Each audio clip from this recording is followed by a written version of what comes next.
భీం జిల్లా అటవీ శాఖ కార్యాలయాన్ని పోడు రైతులు ముట్టడించారు. వ్యవసాయ పనులు చేపట్టకుండా ఫారెస్ట్ అధికారులు అడ్డుకుంటున్నారని ఆరోపిస్తూ ధర్నా చేపట్టారు.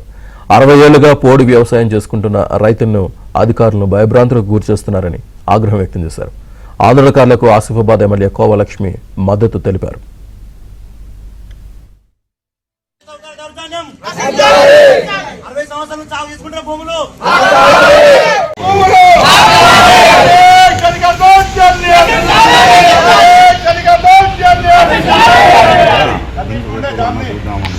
मर जाते थे, बाद में उनकी जमीन छोड़ देते।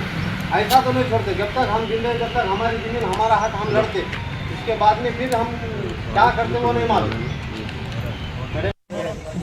अरे कौन से बम बाबा ही बाबा है ना, अरे चौक का दर है ना तो कैसे जोई